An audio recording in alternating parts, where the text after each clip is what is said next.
அதனைத் தொடர்ந்து கலை வளர்மணி சக்திவேல் அவர்களையும் ஒரு சில கருத்துக்களை பகிர்ந்து கொள்ள அன்புடன் அழைக்கிறோம்.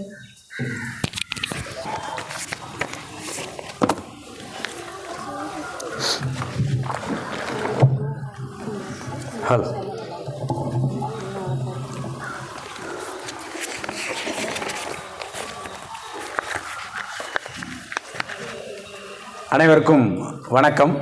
எல்லோரும் எப்படி இருக்கீங்க? ஃபாதர் ரொம்ப நேரம் பேசுனதில் மயங்கி இருக்கீங்களா? இல்லை, கைத்தட்டல் அப்படி தெரியல, நல்லா உற்சாகமாக தான் கைத்தட்டிகிட்ருக்கீங்க. அனைவருக்கும் வாழ்த்துக்கள். இந்த நாட்டு நலப்பணி திட்டத்திற்காக நீங்கள் இங்கே இந்த 4 நாட்கள் நீங்கள் சிறப்பாக செயல்பட்டுருக்கீங்கன்னு பேராசிரியர் மூலமாக நாங்கள் தெரிஞ்சுக்கிட்டோம். அது மகிழ்ச்சியாக இருக்குது. இவ்வளோ பேர் நீங்கள் இங்கே கூடி இந்த ஒரு நாளை நீங்கள் இந்த தேசத்துக்காக செலவிடுறது, அந்த மக்களுக்கான ஒரு விழிப்புணர்வுலையோ இல்லை இந்த கிராமத்துக்காக நீங்கள் செய்கிற இந்த சமூக பணியிலையோ உங்களை ஈடுபடுத்திக்கிறது எங்களுக்கு மகிழ்ச்சியை தருது. ரொம்ப சந்தோஷமாக இருக்குது. நீங்கள் எல்லோரும் எப்படி இருக்கீங்க? நல்லா இருக்கீங்களா? நல்லா இருக்கீங்களா? அப்போ கொஞ்சம் பேர் நல்லா இல்லைன்னு நினைக்கிறேன். இல்லையே, முன்னாடி இருக்கிறவங்களாம் கொஞ்சம் நல்லா இருக்காங்க, பின்னாடி இருக்கிறவங்களாம் கொஞ்சம் துக்கமாக இருக்காங்கன்னு நினைக்கிறேன். அப்படியா? மகிழ்ச்சியாக இருக்கீங்களா? எங்கே கை தட்டுங்க பார்ப்போம்.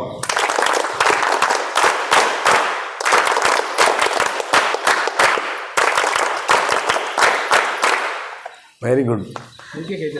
இதுக்கே கை தட்டலாம் போல இருக்கு. இந்த மாதிரி ஒரு 3 ஸ்டெப்பாக கை தட்டுறது. அப்படியா? நான் கேட்டதில்லை. ஒரு என்எஸ்எஸ்ல இருந்ததில்லை. நான் என்சிசியில் இருந்திருக்கிறேன். அப்புறம் நிறைய இந்த மாதிரி சமூக பணிகள் நடக்கும்போது நம்ம இந்த தனியார் தொண்டு நிறுவனங்களில் நாங்கள் பயிற்சிகளில் இருக்கும்போது இந்த மாதிரியான கைத்தட்டல்களை அறிமுகப்படுத்துவாங்க. 2-3 விதமாக பண்ணுவோம். அதில் இதுவும் ஒன்று. அதனால் எனக்கு இது பரிச்சயமாக தான் இருக்குது. நம்ம கைத்தட்டலை பற்றி ஒரு விஷயத்தை நம்ம பார்ப்போம். நான் யாருன்னு தெரியுமில்ல உங்களுக்கு?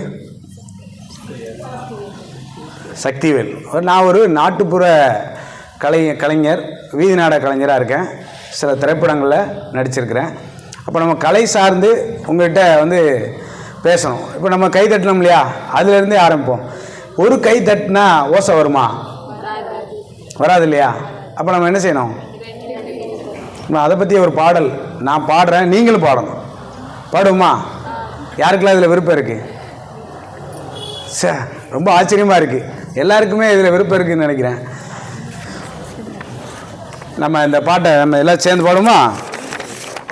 நான் ஒரு வரி பாடுறேன், நீங்கள் அதே வரியை பின்பாட்டாக பாடுங்க.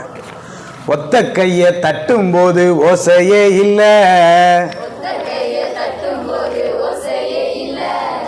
10 கை சேர்ந்த போது யாருமே இல்லை, எதுக்க யாருமே இல்லை.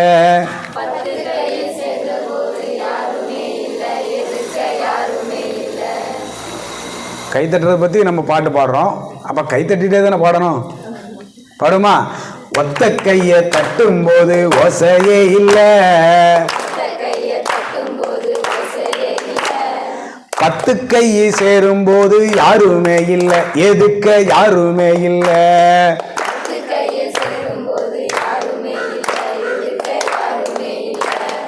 சின்ன மாடு 4 ஒன்னா சேர்ந்து நின்னப்போ, சீறி வந்த சிங்கம் கூட பயந்து போனதான். இந்த கதை யாருக்காக தெரிஞ்சு கொள்ளணும்? நான் சொல்லுவதை சொல்லி புட்ட புரிஞ்சு கொள்ளணும். நாளும் நம்மை பிரித்து வைக்க ஏகப்பட்ட பேர், நாட்டுக்குள்ள திட்டம் போட்டு வேலை செய்யறான். சாதி பேர சாமி பேர சொல்லி சொல்லியே சதிகார நம்மத்தானே பிரிக்க பார்க்கிறான். அதுக்கு ஒத்த கையை தட்டும் போது ஓசையே இல்லை, 10 கை சேரும்போது யாருமே இல்லை, எதுக்க யாருமே இல்லை.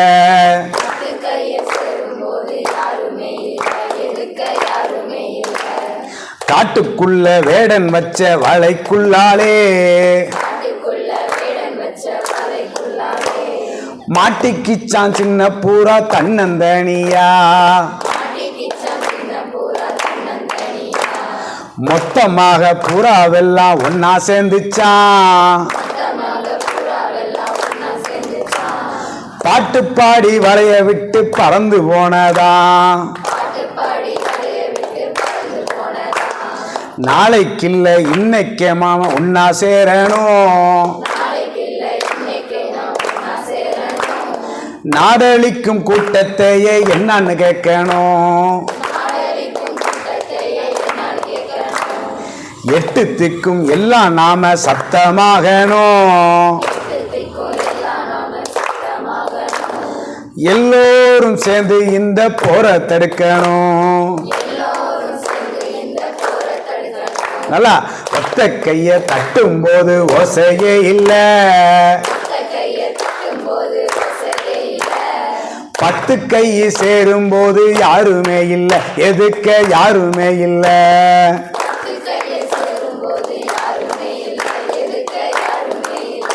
உங்களுக்கே இப்போ கை தட்டிக்கிங்க. இந்த பாடல் நமக்கு என்ன வலியுறுத்துது? இன்னொன்று, நாங்கள் இப்போ இந்த மாதிரியான ஒரு விஷயத்தை வந்து இங்கே பண்ணிகிட்ருக்குறோம், ஒரு மேடை பேச்சாளராக அங்கே வந்து பேசிகிட்டு இருக்கிறோம் அப்படின்னா, வெறுமனையாக இதை நீங்கள் கேட்டுட்டு மட்டும் போக வேண்டாம். எந்த ஒரு உரையாடல், எந்த ஒரு நிகழ்வுலையும் ஒரு உரையாடல் நமக்குள்ள நிறைய விஷயங்களை உருவாக்கும். அதனால் இந்த நிகழ்வு வெறுமனையாக நான் பேசி நீங்கள் கேட்கும்படியாக இருக்கக்கூடாதுங்கிறனால தான் இந்த பாடலை நாம் பாடுறோம். இன்னொன்று, நம்ம எல்லாருமே சேர்ந்து பேசுவோம். உங்களுக்கு மைக் வேணும்னா மைக்கு எடுத்து தந்துடுறேன், வேண்டாம்ல, அப்படியே பேசினாலும் கேட்கும். சரி, இந்த பாடல் என்ன வலியுறுத்துது? ஒற்றுமையாக இருக்கணும். நம்ம எல்லோரும் சேர்ந்தாதான். அதான் ஒரு கை ஓசை தராது, 2 பேர் சேரணும் அப்படிங்கிறோம். 2 கையும் சேர்ந்தால் தான் சத்தம் வரும் அப்படின்னு. இதை வந்து நீங்கள் எல்லோரும் சேர்ந்து தான் அங்கே நடத்திட்டு இருக்கிறீங்க. அதில் பெருமையாக இருக்குது. இந்த நாட்டு நலப்பணியத்தில் இன்றைக்கி நாம் புத்தக வாசிப்பதை பற்றி வந்து உங்களுக்கு ஒரு சின்ன விஷயத்தை நாம் சொல்லுவோம். ஒரு புத்தக வாசிப்பு உங்களுக்கு என்னென்னலாம் கற்றுக் கொடுக்கும்னு நினைக்கிறீங்க?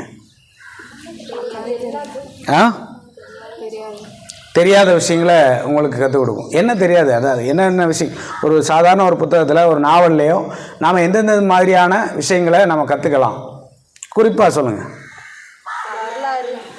வரலாறை கற்றுக்கலாம். ஒரு சில புத்தகத்திலேருந்து ஒழுக்கத்தை கற்றுக்கலாம்.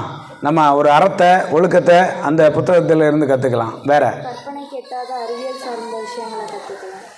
மிகப்பெரிய விஷயம். அறிவியல் சார்ந்த நிறைய விஷயங்களை இந்த நம்ம புத்தகத்திலேருந்து எடுத்துக்கலாம். நம் முன்னோர்கள் சொன்ன வார்த்தையெல்லாம் கற்றுக்கலாம்.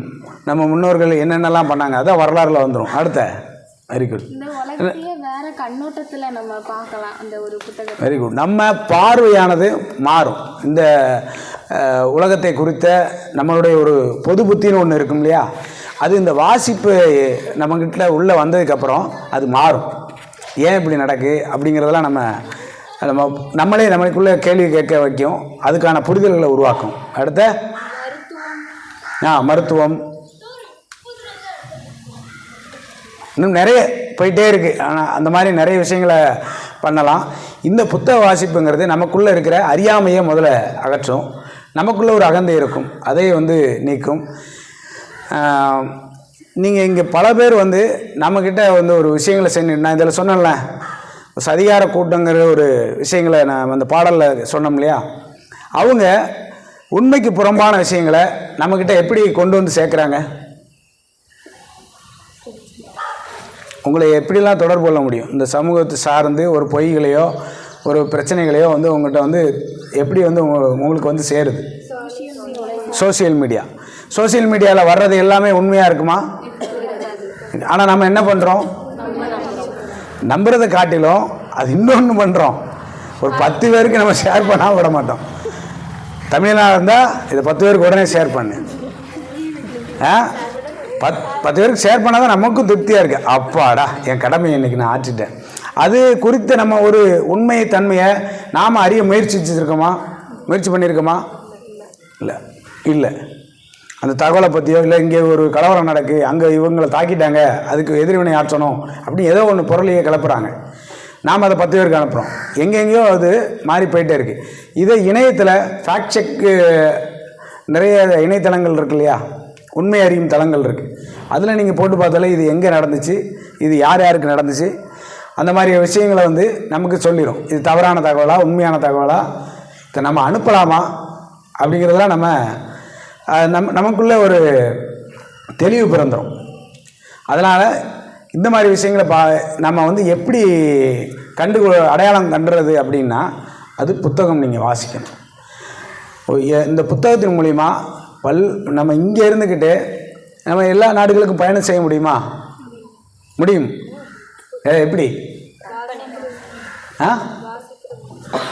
நாம் வாசிக்கிற புத்தகங்களின் வாயிலாக பல்வேறு நாடுகளினுடைய கலாச்சாரங்கள், மக்களுடைய வாழ்வியல், அவங்களுடைய பழக்க வழக்கங்கள், அவங்களுடைய சமூக பிரச்சனைகள், ஏன் நமக்கு பக்கத்து தெருவில் இருக்கிற பிரச்சனை கூட நமக்கு தெரியாது. நாம் இங்கே தேடிட்டு இருக்கோம், பக்கத்து கிராமத்தில் என்ன பிரச்சனை நடந்துகிட்ருக்கு அது தெரியாது. அது நம்ம வாசிப்பின் மூலியம்தான் கிடைக்கும். வெறும் புத்தகம் மட்டும் இல்லை, தினந்தோறும் செய்தித்தாள்களை வாசிங்க, அப்புறம் புத்தகங்களை வாசிங்க. நிறைய விஷயங்களை வாசிக்க நாம் சக மனிதர்களை எந்த உயர்வு தாழ்வு இல்லாத சமமாக பார்க்குற ஒரு பார்வை நமக்குள்ளே உண்டாகும். உண்மை தானே? நீங்கள் இதில் உங்கள் தோழர்களை எல்லாருமே எப்படி பார்ப்பீங்க? ஃப்ரெண்ட்ஸ், ஃபேமிலி அந்த மாதிரி தான் பார்ப்பீங்க. நமக்கு கீழானவங்க யார் இருக்காங்களா? நமக்கு உயர்வானவங்க வேறு இருக்காங்களா? இல்லை. பொதுப்படியாக நம்ம சொன்னாலும் சில விஷயங்கள் நம்ம சுற்றி நடக்கு, அதை நம்ம தட்டி கேட்கணும். அதுக்கான வாசிப்பும் இருக்குது. நாம் இங்கே கூடியிருக்கிற காரணம் என்ன? இன்றைக்கி எஸ் ராமகிருஷ்ணன் ஐயா அவருடைய பிறந்தநாளை முன்னிட்டு வருகிற 13ஆம் தேதி அவருடைய பிறந்தநாள் விழா. எஸ் ராமகிருஷ்ணன் ஐயா உங்களுக்கு தெரியுமா? யார் யாருக்குலாம் தெரியும்? சும்மா சொல்லுங்கள், தெரியலனாலும் பரவாயில்ல. இன்றைக்கி ஒரு விஷயத்த நமக்கு வந்து தெரியலன்னா அதில் அவமானம் இல்லை, ஆனால் புதுசாக நம்ம கற்றுக்கணும். தெரியலன்னு அக்செப்ட் பண்ணிவிட்டு அதை கற்றுக்கலாம். தெரிஞ்சிருக்கோம், உங்களுக்கு தெரியும், நம்ம நோட்டீஸ் அடிச்சிருக்கோம்ல, அதனால் தெரிஞ்சிருக்கோம். தெரியுமா எஸ் ராமகிருஷ்ணன் ஐயா? தெரியாது. உங்களுக்கு தெரியும், இந்த புத்தகம் வாயிலாக தெரியும். அப்போ இன்றைக்கி ஒரு நிகழ்வை வந்து ஒருத்தர் ஏற்பாடு செஞ்சு, நம்ம மேம் இந்த மாதிரி ஒரு விஷயத்தை ஏற்பாடு செஞ்சு நம்ம ஒரு புதிய நபரை வந்து உங்களுக்கு அறிமுகப்படுத்தும். எஸ் ராமகிருஷ்ணன் அப்படிங்கிறவரை பற்றி இன்றைக்கி நீங்கள் தெரிஞ்சுக்க போகிறீங்க.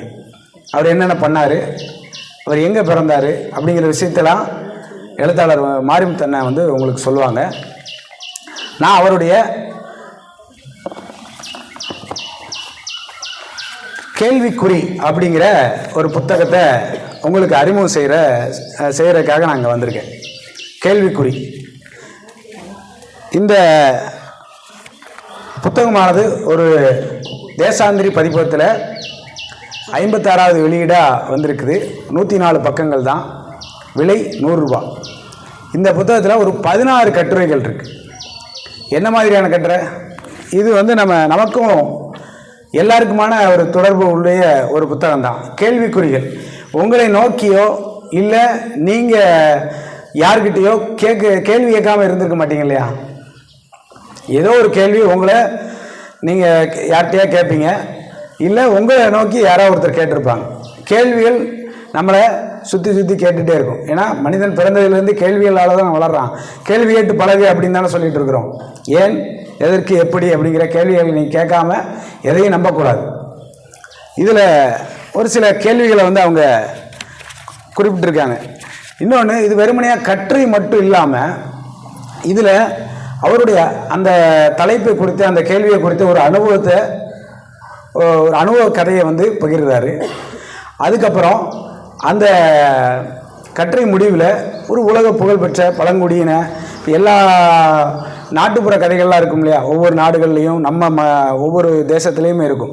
அந்த மாதிரியான ஒரு தேசங்களுடைய நாட்டுப்புற கதைகளையும் இதில் பின்னாடி அந்த கட்டுரையோடு சேர்த்துருக்காரு. இது ஒரு கட்டுரை தொகுப்பாகவும் சிறுகதை தொகுப்பாகவுமே இருக்குது. அருமையான புத்தகம். இந்த புத்தகத்தை நம்ம ஒவ்வொரு கட்டுரையாக நிறைய பேசுகிறத காட்டிலும் அந்த கேள்வியை குறித்து உங்கள்கிட்ட சொல்கிறேன். நீங்கள் அந்த கேள்வியை எதிர்கொண்டிருக்கீங்களா, இல்லை யாரையா பார்த்து கேட்டிருக்கீங்களான்னு மட்டும் சொல்லுங்கள். அதுக்கப்புறம் நீங்கள் இந்த புத்தகத்தை படிங்க. ஏன்னா நம்ம இது மொத்தமாக நம்ம பேசினோம்னா இன்றைக்கி நேரம் பார்த்தாது அண்ணனுக்கு வாய்ப்பு கிடைக்காது. அதுக்காக முதல் கேள்வி, ஏமாத்துறது தப்புன்னு ஏன் யாருக்குமே தோண மாட்டேங்குது? இந்த கேள்வியை நீங்கள் யாராவது எதிர்கொண்டிருக்கீங்களா? நீங்கள் யார்கிட்டயே கேட்டிருக்கீங்களா? யார்? எல்லாம் இப்படி தலையாட்டாண்ணா, நீங்கள் சொல்லுங்கள், சத்தமாக பேசுங்க. ஏமாத்துறது தப்புன்னு யாருக்குமே ஏன் தோண மாட்டேங்குது? நம்மளே நிறைய மனசுக்குள்ளே கேள்வி கேட்டிருப்போம், ஏன் இப்படி பண்ணுறாங்க அப்படின்னு கேட்டிருப்போமா இல்லையா?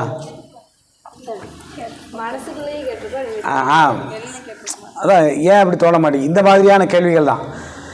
இந்த கேள்வியில் ஒரு கதையை சொல்கிறார். ஒரு அப்பாவும் பையனும், அவர் சின்ன வயசில்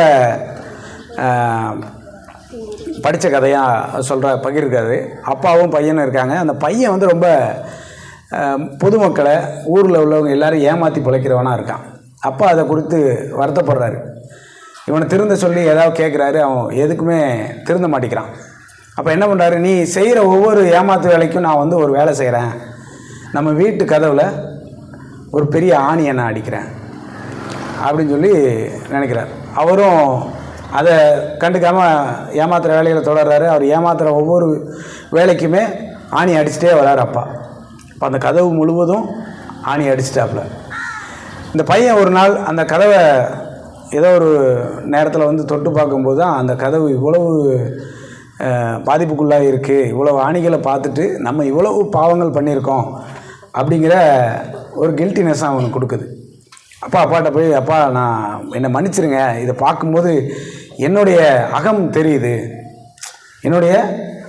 நான் இப்படிலாம் கஷ்டப்படுத்தியிருக்கேன், எல்லாரையும் ஏமாற்றிருக்கேன், அப்போ நான் எனக்கு திருந்துறதுக்கான வாய்ப்பு வேணும், என்ன பண்ணணும்னு. நீ யார் யாருக்கெல்லாம் மறுபடியும் உதவ ஆரம்பிக்கிறியோ, இல்லை இதுக்கப்புறம் ஏதாவது நல்ல காரியம் பண்ணனா இதில் இருக்கிற ஆணிகளை நான் பிடுங்கிடுறேன், ஒவ்வொன்றா எடுக்கிறேன். அவனும் நிறைய காரியங்களை செஞ்சுட்டே இருக்க, நல்ல விஷயங்களை பண்ண ஒவ்வொரு ஆணியாக எடுத்தாச்சு. எடுத்ததுக்கப்புறமும் அந்த கதவு எப்படி இருக்கும்? ஓட்டையாக இருக்கும். அதுபோல் தான் நாம் ஒரு விஷயத்தை தவறுதலாக செஞ்சிருவோம், ஆனால் அதோடைய விளைவு, அதோடைய காயம் அப்படியே தான் இருக்கும். அதுக்கு என்ன நாம் ஒரு பதில் கொடுத்தாலுமே அது மாற்ற முடியாது இல்லையா? இப்போ இது மாதிரியான கேள்விகள் இப்படியான கதைகளாக இருக்கும், ரொம்ப சுவாரஸ்யமாக இருக்கும். நான் அந்த கேள்விகளை மட்டும் சொல்கிறேன்.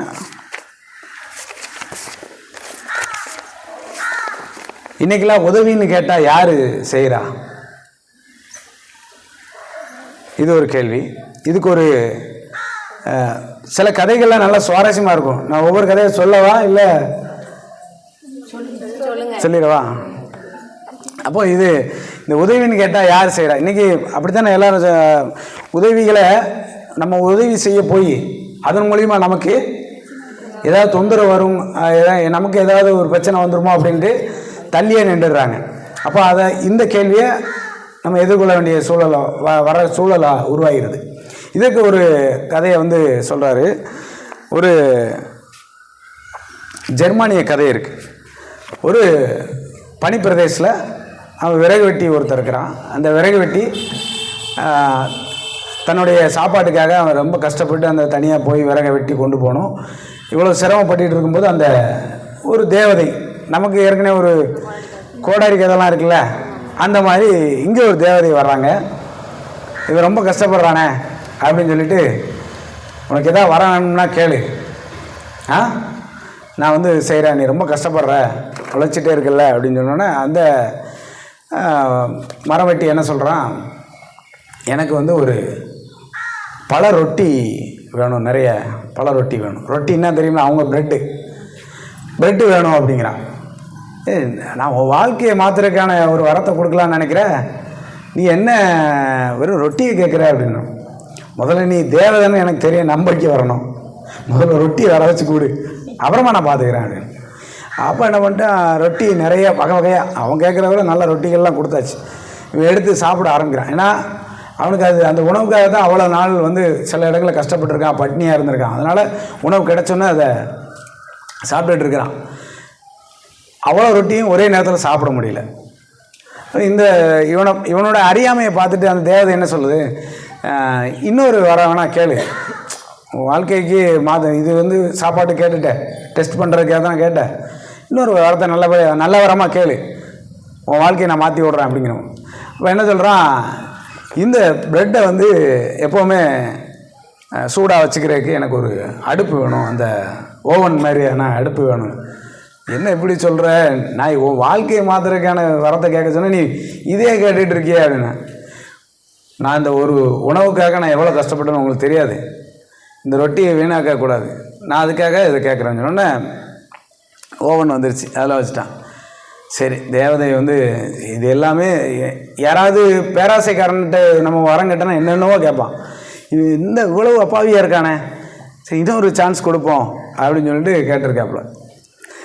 இந்த தடவை நீ இதெல்லாம் விட்டுரு, உனக்கு நல்ல வரம் கேளு, நான் வந்து உனக்கு வரத்தை கொடுக்கலான் இருக்கேன் அப்படின்னு சொல்லிட்டு மறுபடியும் வரத்தை கேளு அப்படின்னு சொன்னோன்னே இந்த வாய்ப்பில் யாருக்கும் கிடைக்காது. அந்த விறகு வெட்டி கிடச்சிருக்கு. சரி, அந்த விறகு வெட்டியும் 3வது வரத்தை கேட்க ஆரம்பிச்சிட்டான். நான் தனியாக விறகு வெட்டி ரொம்ப கஷ்டப்பட்டுருக்கேன், எனக்கு துணைக்கு நீ வேலைக்கு ஆளாக வந்துரு அப்படின்னு வரத்தை கேட்டாச்சு. வரத்தை கேட்டுட்டான். அப்புறம் என்ன செய்ய தேவதை, அவனுக்கு வேலையாளாக போய் கஷ்டப்பட ஆரம்பிச்சிருச்சு. இதை வேடிக்கையாக சொல்லுவாங்க, உதவி செய்வதை குறித்து இப்படி ஒரு வேடிக்கை சொல்லுவாங்க. ஆனால் அப்படி இல்லை, நாம் வந்து தேவையானவங்களுக்கு நம்ம வந்து உதவி செய்யணும் அப்படிங்கிறதையும் இந்த கட்டுரையில் நிறைய விஷயங்களை சொல்லிகிட்டே வர. இப்படி சுவாரஸ்யமான ஒரு 16 உண்மை சம்பவங்களையும் சொல்கிறாரு, இந்த மாதிரியான கதைகளையுமே வந்து சொல்கிறாரு. இந்த கேள்விகள்லாம் நிறைய கேள்விகள் இருக்குது, இன்னும் போயிட்டே இருக்கும். இவ்வளவு செய்கிறேன் ஆனாலும் என்னை யார் மதிக்கிறா இப்படிங்கிற கேள்வி இருக்குது. என்னை எதுக்கு படிக்க வச்சிங்க அப்படிங்கிறது என்ன, நாம் ஒரு படிப்பை படிச்சுட்டு அந்த வேலைக்கு சம்மந்தமில்லாத ஒரு வேலையை பார்த்துட்டு, அந்த படிப்புக்கு சம்மந்தமில்லாத ஒரு வேலையை பார்த்துட்டு இருப்போம். இப்படி ஒரு கேள்வி. பெரும்பாலும் பெண்களை பற்றி அதை சொல்கிறார். இந்த கேள்வி பெண்கள்கிட்ட வரும், என்னை எதுக்கு படிக்க வச்சிங்க, வெறும் சமையல் அறையில் சாப்பாடு சமைக்கிறதுக்கும் இந்த மாதிரி விஷயம் வச்சுட்டு அவங்க நிறைய பெண்கள் இந்த மாதிரியான வீடுகளில் கட்டப்பட்டிருக்காங்கன்னு இந்த கேள்வியை வந்து வச்சு சொல்கிறாரு. அப்புறம் இன்னொரு கேள்வி, உங்களெல்லாம் யார் கல்யாணம் பண்ணிக்க சொன்னது? ஆண் பெண் 2 பேருமே இதை எதிர்கொள்கிறது. அதிகமாக ஆண்கள் குடும்பத்தை அவங்க வந்து ஒரு வீட்டு சிறையாக நினச்சிட்டு வெளியவே அவங்க சந்தோஷமாக வேறு எங்கேயோ ஒரு நேரத்தை செலவிட்டிகிட்டு இருக்காங்க. அந்த மாதிரி நேரங்களில் இந்த கேள்வியை எதிர்கொள்ள வேண்டியிருக்கும். உங்களை யார் கல்யாணம் பண்ணிக்க சொல்லுது, எங்களை கல்யாணம் பண்ணி விட்டு நீங்கள் இப்படி சுற்றிட்டு இருக்கீங்க, அந்த மாதிரியான கேள்வியும். இதுக்கு ஒவ்வொருத்துக்கும் ஒரு கதையும் இருக்குது. அப்புறம் சிலரை வந்து சொல்லுவாங்க, நினச்சி பேசினா எப்படி. இப்போ ஒன்று சொல்லுவாங்க, திடீர்னு கொஞ்ச நேரத்தில் அவங்களே அவங்களுடைய ஸ்டேட்மெண்ட்லேருந்து மாற்றிக்கிடுவாங்க தன்னை. அப்படிப்பட்ட நபர்களை இதில் சொல்கிறாரு.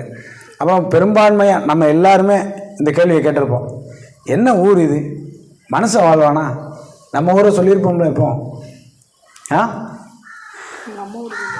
நம்ம ஊரை அப்படி சொல்லுவோமா, சொல்லியிருப்போம்.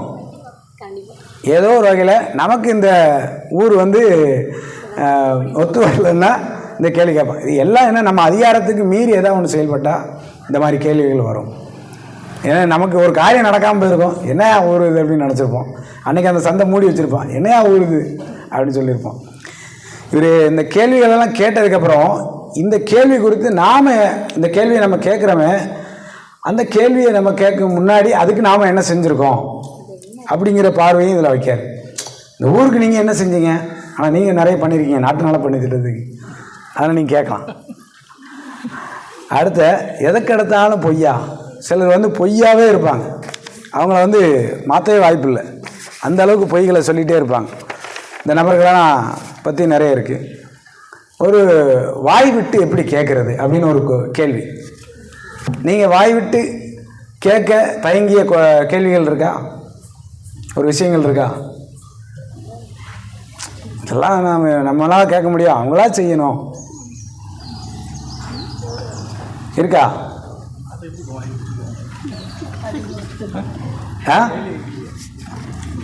இவர் MS விஸ்வநாதன் ஐயா இருக்காங்க இல்லையா, இசையமைப்பாளர் MS விஸ்வநாதன். அவர் பெரிய இசையமைப்பாளர், ஆனால் அவருக்கான அங்கீகாரம் விருதுகள் எதுவுமே இல்லை. ஒரு பத்மஸ்ரீ இந்த மாதிரி பத்மபூஷன் எந்த விருதுமே அவருக்கு இல்லை. இப்போ அவர் வந்து என்ன நினச்சிருப்பாரு, நான் இதெல்லாம் நானாக வாய் விட்டு கேட்க முடியும், அதுக்கான அங்கீகாரத்தை சுற்றி இருக்கிற அதை பயனடைகிற மக்கள் அதிகாரிகள் அவங்க தான் வந்து இந்த திறமையாளர்களை வந்து அங்கீகரிக்கணும். அப்படி இத்தனை ஆண்டுகளமாக நம்ம சுற்றிட்டு நானும் நிறைய விஷயங்களில் தயங்கிட்டு தான் இருந்தேன், வாய் விட்டு இதெல்லாம் கேட்கவா முடியும். ஆனால் சில நண்பர்கள் நம்ம ரவி அண்ணா மாதிரி இவங்கள அங்கீகரிக்கணும் அப்படிங்கிற ஒரு பார்வை அவங்கள்ட்ட இருக்குது. இன்றைக்கி இந்த மாதிரி ஒரு விஷயத்தை ஏற்படுத்தி இவங்களை பேச வச்சு ஒரு அங்கீகாரத்தை வாங்கி கொடுக்கணும் அப்படிங்கிற ஒரு நபர் இருக்காருன்னா நம்ம இதை வாய் விட்டு கேட்க வேண்டிய அவசியமே இல்லை, அது தானாக நடக்கும். இந்த மாதிரி நிறைய இருக்குது. அடுத்த ஒரு கேள்வி, உன்னால் ஒருவேளை சாப்பாடு போட முடியுமா? உன்னால் ஒரு சாப்பாடுக்கு பிரயோஜனம் இருக்கா? நிறைய வீட்டில் வந்து நம்ம விருந்தாளிகளை கூப்பிட்டாலும் இன்றைக்கி பிரச்சனைகளாக தான் இருக்குது.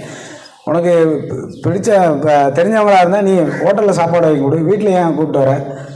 இன்றைக்கி நம்ம வந்து மீதமான சோறு எங்கேயும் எந்த வீட்லேயும் இருக்கா? யாராவது யாசகர்கள் வந்தாங்கன்னா மீதமான சோறை கொடுப்போம். இன்றைக்கி நாம் மீதமாகிற அளவுக்கு நம்ம சமைக்கிறதே இல்லை, பெரும்பாலான நேரங்களில் உணவகங்களில் வாங்கி சாப்பிட்றோம். இந்த மாதிரி விஷயங்களையும் இதில் சொல்கிறார். அதில் இன்னும் அடுத்த கேள்வி, வீட்டில் சும்மாவே இருந்தால் எப்படி? யாரெல்லாம் சும்மா இருக்கா? வீட்டில் நீங்கள் வேலை பார்ப்பீங்கள, அப்புறம் எப்படி சும்மா இருப்பீங்களா? ஆனால் அம்மா சத்தம் போட்டுருப்பாங்கள்ல, சும்மாவே ஏன் இருக்க, ஏதாவது ஒரு வேலை செய்ய. அதுக்கப்புறம் நான் அழகாக இருக்கேனா? இந்த கேள்வி ரொம்ப பொருத்தமாக இருக்கும்ல. எல்லாருமே கண்ணாடிகிட்டையோ இல்லை நண்பர்கள்ட்டையோ இதை கேட்டிருப்பீங்க இல்லையா? ஏன் யாராவது ஒருத்தர் நம்ம அழகை குறித்து ஏதாவது ஒன்று விமர்சனம் பண்ணியிருப்பாங்க, அதனால் நமக்குள்ள ஒரு தாழ்வு மனப்பை உருவாக்கி நம்மை நாமே வந்து வருத்திக்கிட்டு நான் அழகா இல்லையோ அப்படிங்கிற ஒரு பார்வையில் போகிறோம். அழகுங்கிறது எதில் இருக்குது? மனசுலையா இருக்குது? பார்வையை பொறுத்து இருக்கா? அடுத்த அகத்தின் அழகு முகத்தில் தெரியும். எப்படி தெரியும்? ஒரு அழகுங்கிறது உங்களுடைய செயல்கள் தான் நிர்ணயிக்க முடியும்.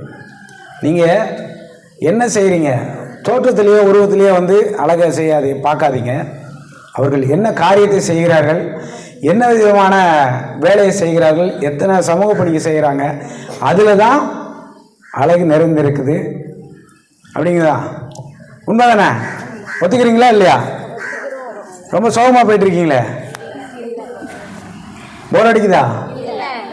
நன்றி நன்றி நன்றி. இந்த நான் அழகாக இருக்கேனா அப்படிங்கிற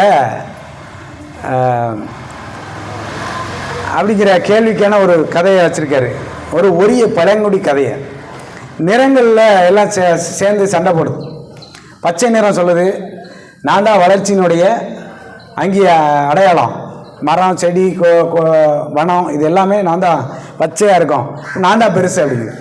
அப்போ நீல நேரம் சொல்லுது வெறுமனையே அதை மட்டும் வச்சுட்டு இருக்காது, இந்த ஆகாயம் கடல் இதெல்லாம் அளவு பார்த்தோன்னா நான் தான் பெருசு அப்படிங்குது. அப்புறம் மஞ்சள் கலர் சொல்லுது இந்த சூரியனை சந்திரனை பாரு, இதெல்லாம் நம்பிக்கையினுடைய அடையாளம், நான் தான் பெருசு அப்படிங்குது. இந்த சிவப்பு நிறம் சொல்லுது நீங்கள் என்னடா இப்படி பண்ணிகிட்ருக்கீங்க, ரத்தத்து நிறம் என்னது சிவப்பு, நான் தான் தைரியத்துக்கு அடையாளம், அதனால் நான் தான் பெருசு அப்படிங்குது. கொஞ்ச நேரத்தில் பார்த்து இந்த சண்டைகள் பெருசாக போயிட்டுருக்கு, ஒரு இடி மின்னல் வந்து அடித்தது, மழை பெய்ய ஆரம்பிச்சிச்சு. இந்த நிறங்கள்லாம் சேர்ந்து பயந்து மேலே போய் நின்றுச்சான். அப்போது ஒரு வானவில் உருவாச்சு. இந்த வானவில் எல்லோரும் சேர்ந்து இருக்கும்போது, நீங்கள் நிறங்கள் தனித்தனியாக இருக்கும்போது அழகில்லை, இதெல்லாம் சேர்ந்து ஒரு வானவிலாக உருவாகிறீங்களே, அப்போந்தான் வந்து அழகு அப்படிங்கிறத சுட்டி காட்டுறாங்க. இப்படி நிறைய கேள்விகள் இருக்குது. இந்த புத்தகத்தை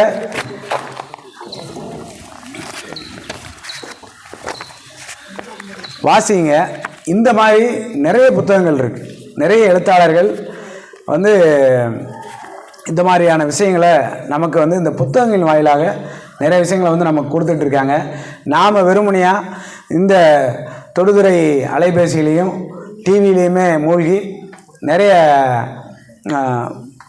என்ன சொல்கிறது, அந்த வாட்ஸ்அப் பகிர்வுகள் என்ன சொல்லுவோம், ஷேர் பண்ணுறோம்ல, அந்த மாதிரியான விஷயங்களில் போய் நம்ம மூழ்கிடாமல் உண்மையை அறியணும். அதை குறித்து நீங்கள் எப்போவுமே வாசிக்கணும்.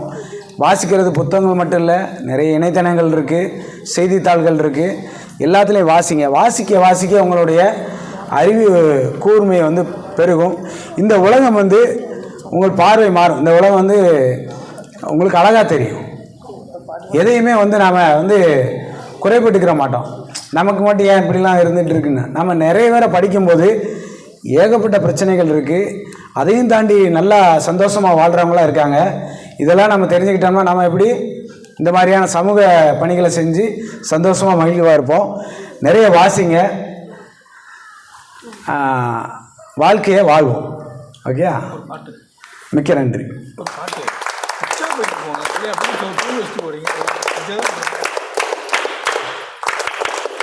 இன்னொரு பாட்டு வேணுமா? பாடலாமா? நம்ம அண்ணா பாடி முடிச்சோன்னா நம்ம பாடிடுவோம். சரி, பேசுனதுக்கப்புறம் பாடிடுவோம். பேசி முடிச்சோன்னே உங்களுக்கு ரொம்ப இது களைப்பாக இருந்ததுன்னா சொல்லுங்கள், அடுத்த ஒரு பாடல் பாடிடுவோம், நடனத்தோடு கூட பாடிடுவோம். அது என்னன்னா பிறந்தநாள் எஸ் ராமகிருஷ்ணன் ஐயாவுடைய பிறந்தநாள். எழுத்தாளர். அவருடைய சஞ்சாரம் அப்படிங்கிற நூலுக்கு சாகித்ய அகாடமி விருது வாங்கியிருக்கு. அவருடைய இன்னொரு புத்தகம் தான் தபால் பெட்டி எழுதிய கடிதம். தபால் பெட்டி எழுதிய கடிதம். இதில் இந்த தபால் பெட்டி டாமா அப்படிங்கிற தபால் பெட்டி வந்து ஒரு கடிதம் எழுத நினைக்குது. கடிதம் எழுதுகிற பழக்கம்லாம் இப்போ இருக்கா? இல்லை இல்லையா? அந்த கடிதம் எழுதுகிற பழக்கங்கள் குறைஞ்சதுனால தபால் துறை என்ன முடிவு எடுக்குது, இந்த தபால் பெட்டிகள்லாம் எடுத்து குடலில் போட்டுருவோம் அப்படின்னு நினைக்குது. அப்போ அங்கே கிடக்கிற அந்த டாமாங்கிற தபால் பெட்டி வந்து தன்னுடைய நண்பனுக்கு கடிதம் எழுதலாம் அப்படின்னு நினைக்குது. நண்பன் பேர் வந்து தங்கமுத்து. தபால் பெட்டி கடிதம் எழுதுமா? எழுதாது. ஆனால் ஒரு கற்பனையாக இருந்தாலும் இது எதற்காக இந்த நூல் எழுதியிருக்காருன்னா, நாம் மறந்துவிட்ட ஒரு விஷயத்தை நினைவூட்டணும். இப்போ எனக்கு ஒரு நிறைய நினைவுகள் இருக்குது. நான் என் நண்பனுக்கு எழுதின கடிதங்கள். அப்போ பள்ளி என் கூட படித்த பையன் நண்பன் வந்து கோயம்புத்தூரில் அங்கே போய் சேர்ந்துட்டார். அவருடைய அப்பா வேலை காரணமாக அங்கே போயிட்டார். நாங்கள் பல வருடங்களாக அவன் எனக்கு கடிதம் எழுதுறதும் நான் அவனுக்கு கடிதம் எழுதுறதும் இந்த பழக்கம் இருந்துச்சு. அப்புறம் எங்கள் பாட்டி எங்கள் அம்மாவுக்கு எழுதும், எங்கள் அம்மாவுடைய நலத்தை விசாரித்து எழுதும். அதெல்லாம் நான் படிக்கும்போது தெரியும் அது என்னென்ன நடந்திருக்கு.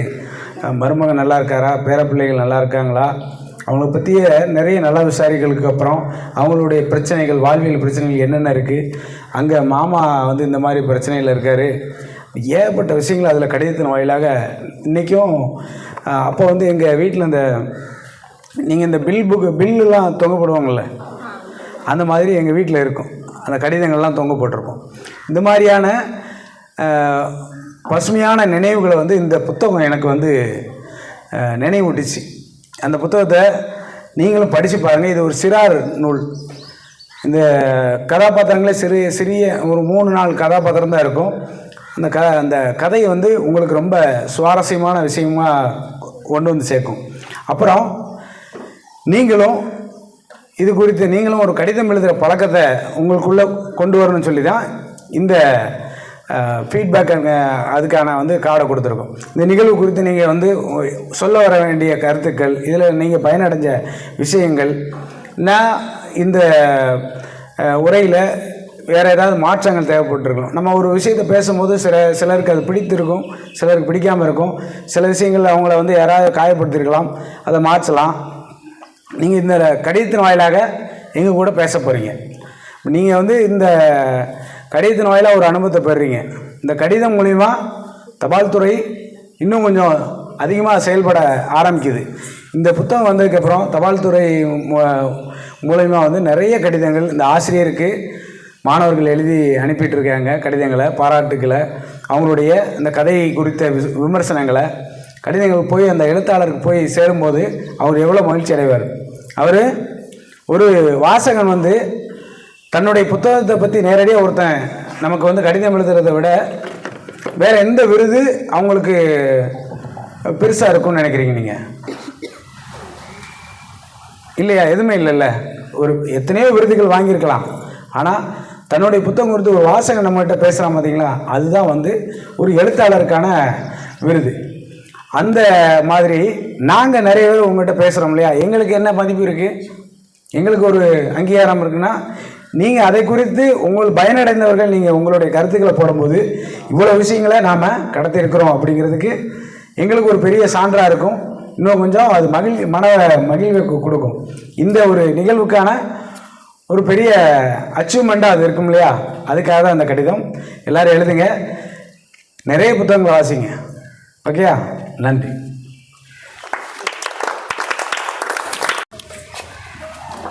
கேள்விகள் பல, பதில்கள் பற்பல. மனிதன் மனிதனாக வாழ தேவையான மனித தன்மையை இழந்திருக்கும் இத்தருணத்தில் தொலைத்தது வெறும் பொருள் அல்ல, அது குணமும் அல்ல, அது விதையே என்பதை உணர்த்தி விதமாக பேசி தொலைத்தவற்றை மீட்டெடுக்க உதவிய கலைஞர் ஐயா சக்திவேல் அவர்களுக்கு எங்களுடைய மனமார்ந்த நன்றியை தெரிவித்துக் கொள்கிறோம்.